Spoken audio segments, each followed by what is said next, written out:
तमाम पत्रकार बंधु और भगिनियों को बहुत बहुत नमन, नमस्कार।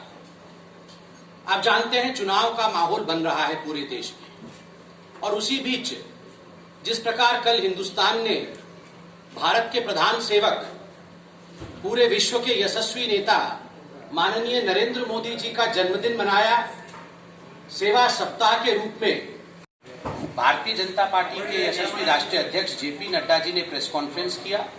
तमाम मुद्दों पे, देखिए लोकतांत्रिक देश है, स्वाभाविक है कि अगर मन में कोई शंका हो तो आप पूछिए।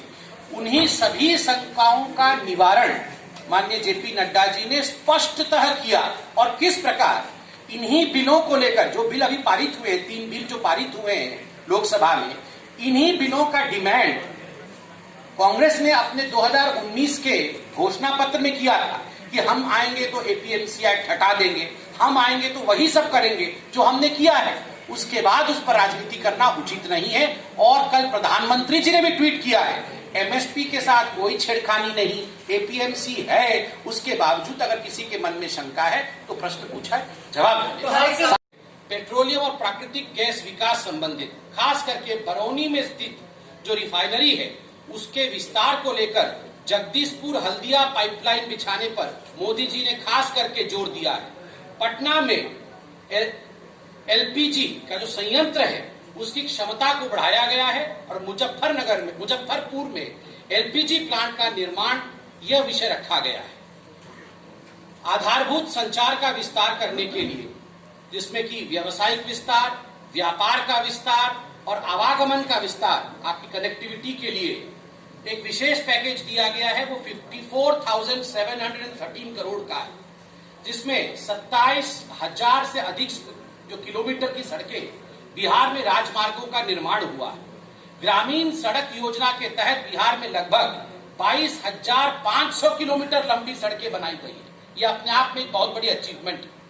भारतमाला प्रोजेक्ट के अंतर्गत भारत नेपाल के प्रधानमंत्री नरेंद्र मोदी और नीतीश जी ने क्या काम किया है। किसान सम्मान निधि योजना, फसल बीमा योजना, कृषि सिंचाई योजना, इन सब के विषय से आप अवगत हैं।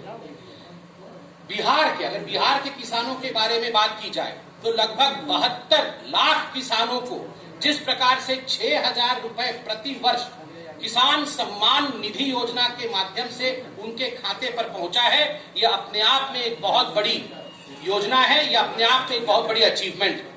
बंधुगण, हमारे देश के पहले राष्ट्रपति राजेंद्र बाबू के नाम पर राजेंद्र कृषि विश्वविद्यालय को केंद्रीय विश्वविद्यालय में परिवर्तित करके नरेंद्र मोदी जी ने बिहार को एक सौगात दिया है, एक उपहार दिया है। युवाओं के लिए भी जिस प्रकार कौशल विकास किया गया है, और उसके लिए 1550 करोड़ रुपए आवंटित किया है नरेंद्र मोदी जी ने केवल बिहार के लिए। 1 लाख से भी अधिक युवाओं का तकनीकी के लिए जिस प्रकार 1800 करोड़ रुपए खर्च करके 90 किलोमीटर का स्ट्रेच बनाया गया है, यह भी एक सामरिक और सीमा की सुरक्षा के दृष्टिकोण से क्या भारत सरकार कर रही है, यह हम दर्शाते हैं। धार्मिक स्थलों के बीच संपर्क हेतु राम मंदिर का निर्माण तो एक हम सब के लिए बहुत स्वागत योग्य विषय रहा है। पूरी हिंदुस्तान की जनता, पूरी भारत की जनता, विश्व की जनता आज धन्यवाद दे रही है। मगर जिस प्रकार श्री राम की जन्मस्थली अयोध्या और मां सीता की जन्मस्थली जनकपुर को जोड़ने वाली जो राजमार्ग है, राम जानकी मार्ग के नाम से जाना जाएगा, और उसके अंतर्गत बिहार में 4,000 करोड़ रुपए आवंटित किया गया है। 200 किलोमीटर का यह लंबा संपर्क मार्ग बनाया जा रहा है। ऊर्जा के क्षेत्र में भी आप याद रखिए कि ऊर्जा एक बहुत महत्वपूर्ण क्षेत्र है।